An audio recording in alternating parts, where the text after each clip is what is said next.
एक मैट्रिक्स है 2x2 order की। एक मैट्रिक्स मान लिया 2x2 ऑर्डर की, मतलब क्या आएगा, A11, A12, A21 और A22। अब ए आई जे क्या है, 0 और 1। ए आई जे है 0 और 1, मतलब इसके एलिमेंट क्या है, मतलब A11 की वैल्यू 0 हो सकती है, 1 हो सकती है, A12 की वैल्यू 0 और 1 हो सकती है। लेटर रैंडम वेरिएबल, अब देखो मैट्रिसेस में इन्होंने रैंडम वेरिएबल मतलब की प्रोबेबिलिटी वाला पार्ट इन्होंने यहाँ पे डाल दिया। Let random variable x denote the possible values of the determinants of matrix ए।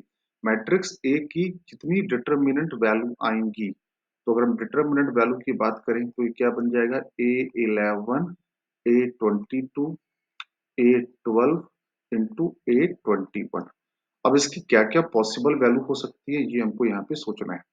क्या इसकी वैल्यू, देखो जैसे मैंने यहाँ डाला 1, ये डाला 1, ये डाला 1, ये डाला 0, तो क्या रिजल्ट आया, 1 आया। ये डाला 1, ये डाला 1, ये डाला 0, ये डाला 1, तो क्या रिजल्ट आया, 1 आया। समझ में आ रहा है?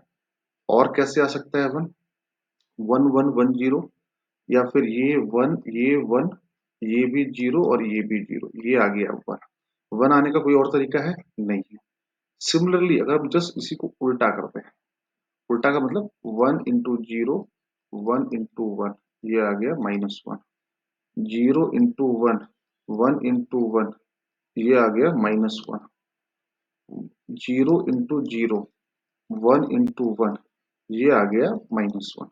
-1 आने के भी यही तरीके, और बाकी जो तरीके बच गए वो क्या होंगे, 0 आने के तरीके होंगे। बाकी तरीके क्या आएंगे, 0। अरे देखो, इसको भरने के कितने तरीके आएंगे, टोटल बेस 16 तरीके आए भाई। इसको भरने के दो तरीका, दो तरीका, दो तरीका, दो तरीका, तो सैंपल स्पेस कितना आएगा, 16 आएगा। उसमें से 1 आने के, इस डिटर्मिनेंट की वैल्यू क्या आ जाए, 1 आ जाए, कितने तरीके हुए, 3/16। इसकी वैल्यू -1 आ जाए, कितने तरीके होंगे, 3/16। और इसकी वैल्यू क्या आ जाए, 0 आ जाए। अब 0 के लिए क्या, जो बच गया वो 0, तो कितना हुआ, 10/16। पहले ये समझ में आया कि इस डिटर्मिनेंट की वैल्यू 1 आने के टोटल तरीके कितने होंगे, 3/16, -1 आने के तरीके 3/16, और 0 आने के तरीके 10/16। ये अगर आपको क्लियर है तो बस आपका आंसर यहाँ से क्लियर हो गया। आई थिंक ये कॉन्सेप्ट सबको समझ में आ गया हो यहाँ तक तो। ठीक। अब आपको क्या लिखना है यहाँ पर, रैंडम वेरिएबल, यहाँ पर जैसे टेबल बनाया रैंडम वेरिएबल, आपको कैसे लिखा, आपको क्या पूछा गया, वेरिएंस पूछा गया। तो वेरिएंस का फॉर्मूला क्या होता है, वेरिएंस का formula sigma P I X I square minus sigma P I X I का होल स्क्वायर, ये होता है आपका वेरिएंस का। तो आपको क्या क्या चाहिए, पी आई एक्स, तो जरा देख लो। तो यहाँ पर एक्स आई, यहाँ पर टेबल बनाया, ये टेबल पी आई की, तो एक्स आई की वैल्यू कितनी है, एक्स आई का मतलब उसकी वैल्यू 1।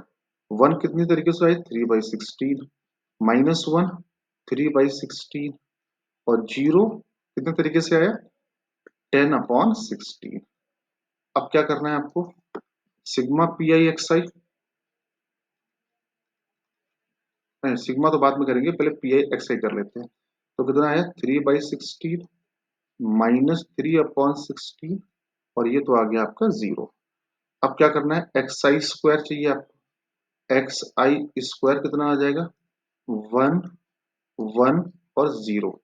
अब इसका मल्टीप्लाई कहाँ करेंगे, P I X I square में। अब एक्स आई स्क्वायर में तो पी ये कितना आया, 3/16, ये भी 3/16, और ये तो आ गया 0। ठीक है, बस सब उठा के यहाँ पे डाल दो। तो sigma P I X I, sigma P I X I की वैल्यू कितनी आ रही है, 0, और sigma P I X I का होल स्क्वायर कितना आ रहा है, 6/16। तो ये कितना आ गया, 6/16 या 3/8। तो आई थिंक सबको समझ में आ गया वही सवाल, कि ये सवाल में इन्होंने मैट्रिसेस, डिटर्मिनेंट्स और रैंडम वेरिएबल तीनों को एक साथ यूज किया है। वैसे रैंडम वेरिएबल एनसीईआरटी का टॉपिक है, आपको समझ में आना चाहिए था। और आई होप समझ में आया होगा सबको। अगर ना समझ में आया तो मेरे को कमेंट सेक्शन में बताइए, तो मैं आपको और डिटेल में